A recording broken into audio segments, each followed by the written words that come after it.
Assalamualaikum warahmatullahi wabarakatuh. Saudara-saudara sekalian yang mengambil mata kuliah apresiasi puisi, teori sastra, dan sanggar sastra, pada kesempatan ini saya ingin membicarakan satu hal yang menurut saya sangat penting. Penting dalam arti kata untuk menjaga pertumbuhan karya sastra di tengah-tengah masyarakat. Kenapa demikian? Ya, kita harus menjaga tunas sastra itu dari sedini mungkin. Sebelum kita memulai, mari kita berserah diri kepada Allah Subhanahu wa taala, Tuhan yang Maha Esa, sebagaimana mestinya kita selalu membiasakan diri memulai setiap pekerjaan menyerahkan kepada Yang Maha Kuasa. Karena tanpa bantuan, kekuatan, Rahman dan Rahim serta hidayah dari Allah Subhanahu wa taala, niscaya kita bisa bekerja dengan sebaik mungkin, bisa mencerna ilmu pengetahuan di dunia ini dengan sebaik mungkin, dan bisa melaksanakan tugas atau kewajiban kita sebagai musafir di muka bumi ini. Selawat dan salam kita aturkan kepada Nabi besar Muhammad sallallahu alaihi wasallam. Allahumma salli ala Muhammad wa ala ali Muhammad. Assalamualaikum ya Rasulullah. Saudara-saudara sekalian, adapun yang saya bicarakan tadi adalah berkaitan dengan sastra anak dan sastra kanak-kanak. Pada kesempatan ini saya akan membicarakan sastra anak atau sastra anak-anak, bukan sastra kanak-kanak. Pada sesi berikutnya kita akan bicarakan tentang sastra kanak-kanak. Saudara-saudara sekalian, dalam ilmu psikologi, manusia itu ada yang mengatakan lahir dengan membawa bekal bakat. Jadi manusia itu lahir sudah mempunyai bakat. Kalau dia sebagai nanti kelak penari, maka dia lahir dia sudah ada bakat menari. Kalau dia sebagai nanti besar sebagai penyanyi, dari lahir dia punya bakat penyanyi. Dan seterusnya. Tetapi ada pendapat kedua mengatakan yang menggunakan istilah perakatnya meliu, lingkungan. Yang mengatakan bahwa manusia itu lahir ya kosong. Ya. Ini diistilah juga dengan pandangan meja lilin. Ya bersih. Lalu dia menjadi apa kemudian?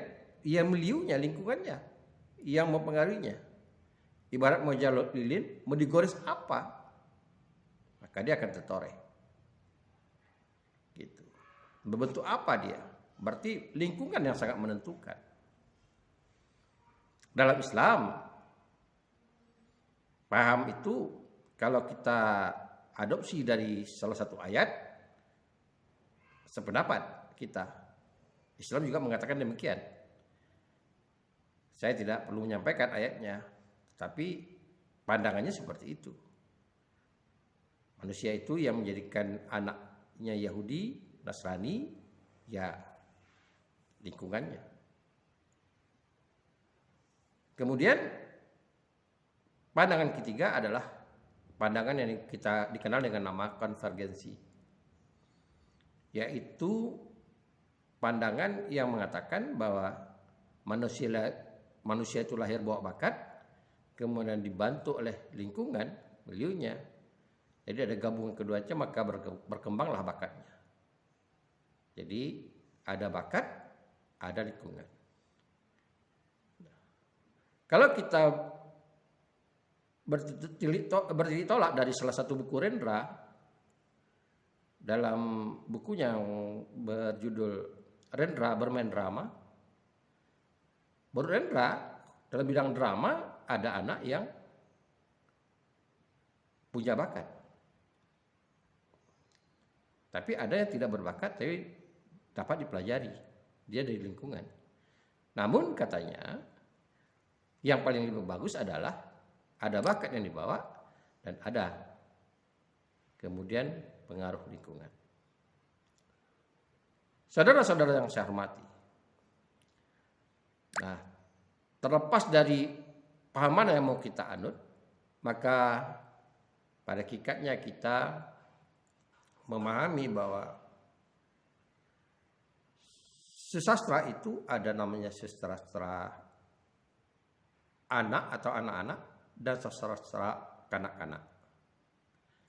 Saya dibedakan dulu, apa itu sastra anak atau anak-anak dan sastra kanak-kanak. Sastra anak atau sastra anak-anak adalah sastra yang dibuat oleh orang dewasa, yang diciptakan oleh orang dewasa, khusus untuk anak-anak. Jadi bahasanya bahasa anak-anak atau isinya berupa isi pesan untuk anak-anak.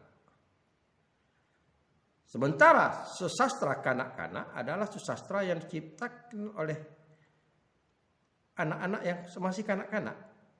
Jadi ada secara spontanitas, mungkin apa yang dia dengar, apa yang dia lihat, lalu atau secara spontanitas dia mengekspresikan bentuk-bentuk bahasa atau bentuk-bentuk bunyi, bentuk-bentuk instrumentalia yang cikal bakal bisa sebagai dasar jadinya sastra anak. Dan mungkin saja dia berbentuk permainan atau dolanan anak-anak. Jadi munculnya memang dari dunia anak-anak, bukan dari orang dewasa.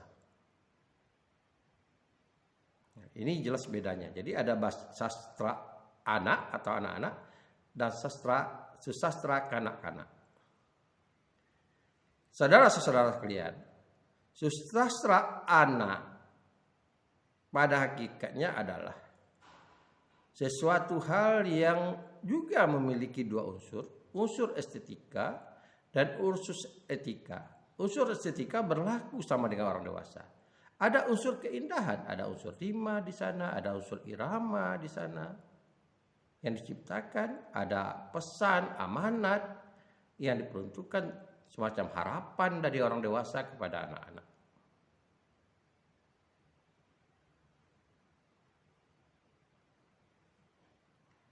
Saya beri contoh. Ketika anak Melayu,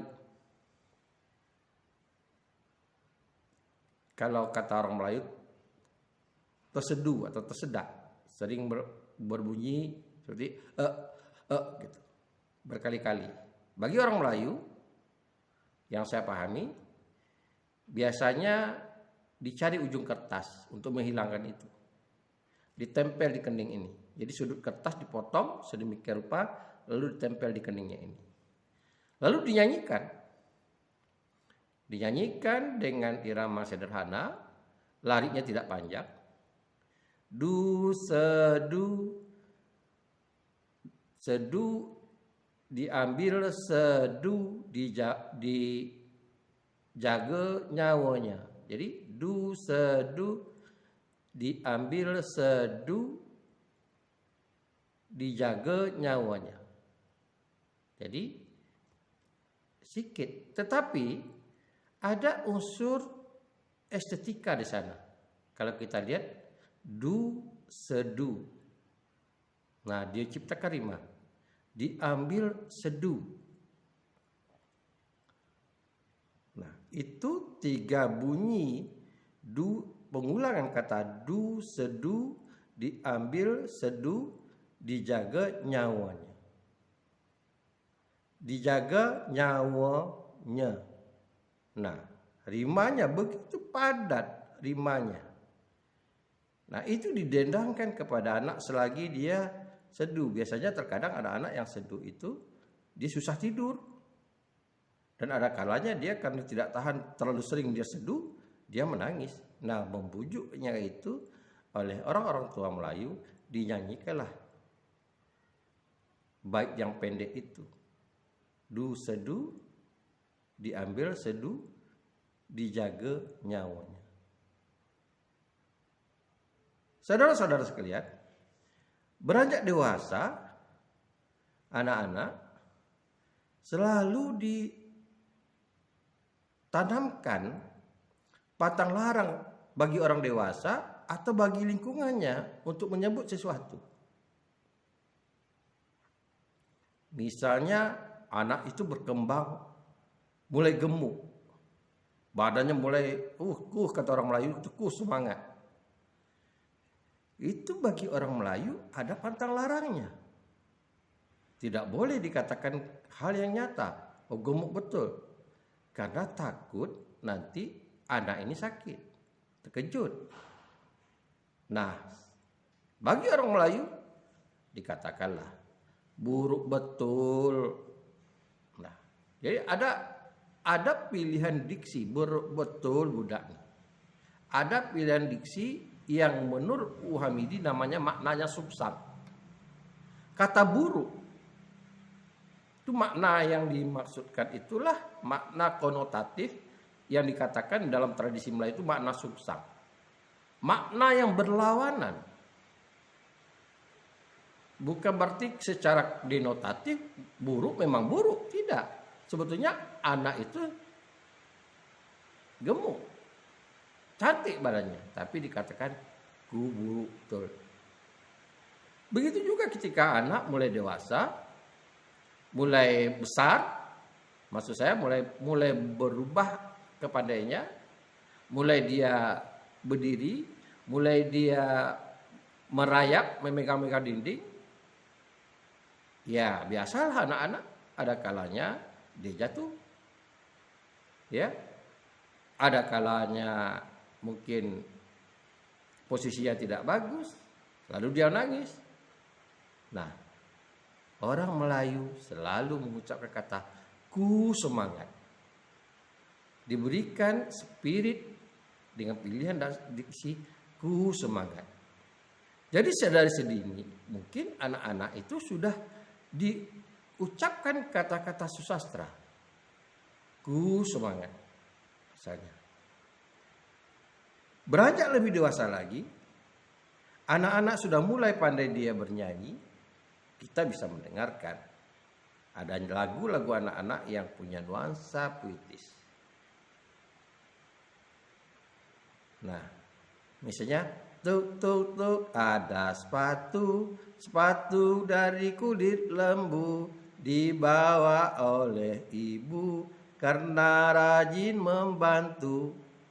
Lihat liriknya. Tuk tuk tuk bunyi sepatu, terimanya.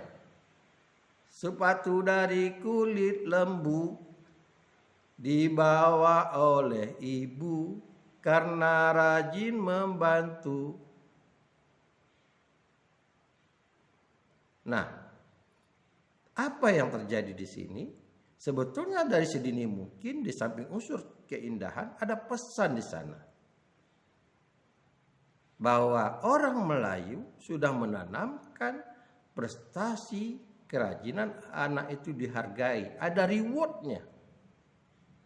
Jadi ada reward dan selalu dijaga keseimbangan antara ibu dan ayah. Nah, Dilanjutkan dengan supaya keseimbangan. Dengan orang tua, kring kring kring bunyi sepeda, sepedaku roda 3 dibawa atau dibeli oleh ayah karena rajin bekerja. Coba, kring kring kring bunyi sepeda, sepedaku roda 3 didapat dari ayah karena rajin bekerja. Jadi didikan, ada unsur pendidikan di sana, yaitu ada rewardnya di sana, efek dari dia memperlihatkan prestasinya. Itu sastra yang meskipun itu berupa lagu yang diajarkan oleh orang dewasa kepada anak-anak. Makin besar lagi, makin dia sudah mulai belajar. Nah, mulai diajarkan bagaimana dia dengan susastra dia bisa belajar berhitung. Misalnya ada lagu balonku. Balonku ada 5, rupa-rupa warnanya. Kenapa tidak 4? Kenapa tidak 3? Karena bilangan jari itu 5. Rupa-rupa warnanya. Beragam warnanya. Nah, rupa-rupa itu dengan kata beragam diksi pemilihannya. Ada kata ulang digunakan, rupa-rupa warnanya. Kan itu estetika bunyi. Merah, kuning, kelabu. Merah, kuning, kelabu. Hijau, kuning, kelabu. Merah muda dan biru. Nah, hijau, kuning, kelabu, merah muda, dan biru. 5.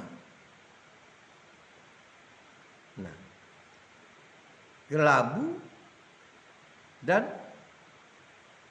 biru. Jadi kan disamakan udah unsur estetika. Lalu ada bilangan di sana. Kenapa? Karena jadi anak-anak tuh 5. Merah, kuning, kelabu, hijau, kuning, kelabu, merah, pudar, dan biru. Pas 5 dengan jadi anak. Nah, meletus balon hijau. Kenapa tidak balon merah? Kenapa tidak balon kuning atau kelabu? Kenapa tidak balon biru? Nah, ini kita bisa melihat bagaimana kearifan orang dewasa membuat lagu. Meletus balon hijau tar. Kenapa? Ada kata berikutnya. Hatiku sangat kacau. Jadi hijau dan kacau. Nah, lalu balonku tinggal 4. Ada hitungannya. 1 yang meletus berarti tinggal 4. Lalu ku pegang erat-erat. 4 dengan erat-erat. Inilah yang saya katakan pada saudara sekalian bahwa lagu itu dia punya nilai puitis kalau ditata dengan bagus. Dinyanyikan, betul dinyanyikan lagu anak-anak yang selama ini kita kurang perhatikan. Tetapi kenapa lagu itu jadi menarik? Mari kita lihat lagi lagu anak-anak. Ya, yang kita anggap itu sebagai karya susastra untuk anak-anak. Naik ke puncak gunung. Naik bunyi kakak itu kakafoni, puncak kakafoni, jadi 3 kakafoninya. Naik ke puncak. Nah, ke itu efoni, pun itu efoni, cak itu kakafoni, gunung itu efoni. Jadi ada selanya. Jadi kalau kita katakan kakafoni, kakafoni, efoni, kakafoni, efoni, ditutup dengan efoni. Tinggi, tinggi sekali. Itu efoni. Tinggi, tinggi, diulangi kata tinggi, tinggi sekali. Nah, i sekali.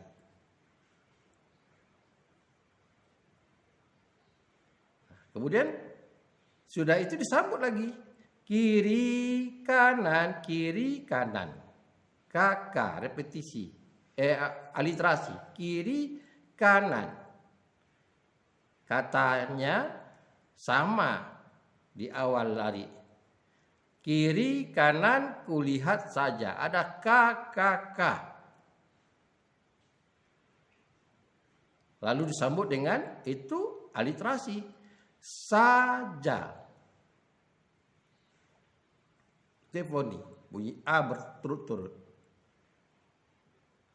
Banyak pohon cemara. Kakafoni, efoni, efoni, efoni.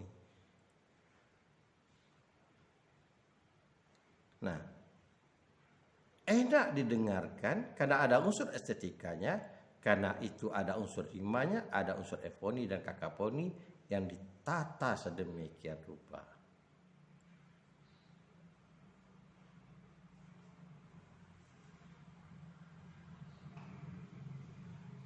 Kita anak-anak mulai sekolah. Kita mendengar lagu anak-anak. Ada anak baru masuk sekolah. Ingat, ada anak baru masuk sekolah. Pakai baju baru, rambutnya ekor kuda. Siapa namanya? Siti Rohani. Lihat bunyi liriknya. Di mana rumahnya? Jalan Kayu Jati. Siapa namanya? Bunyi A. Siti Rohani bunyi I. Di mana rumahnya? Bunyi A. Jalan Kayu Jati bunyi I. AB, AB. Ada anak baru bunyi U. Masuk sekolah bunyi H. Pakai baju baru bunyi U lagi. Rambutnya ekor kuda. Memang di situ ada rima patah. A, H, A, A. Tapi bunyi H itu hanya lemah. Jadi patahnya tidak begitu drastis. Arti kata tidak begitu kontras. Kalau kita dengar ada anak baru masuk sekolah. Pakai baju baru, rambutnya ekor kuda. Jadi H-nya itu tidak terlalu dramatis. Karena sebelum H itu bunyinya A yang mengikutinya, kecuali bukan vokal A gitu. Saudara-saudara kalian, begitulah sastra anak-anak yang kita bisa jumpa di dalam kehidupan populis yang dikenal oleh anak-anak ramai, orang dewasa, lagu anak-anak. Secara regional, secara lokal, secara komunitas etnis juga kita dapat mengenal ada namanya dolanan anak-anak. Ditunggu oleh orang tua di seluruh Nusantara. Assalamualaikum warahmatullahi wabarakatuh.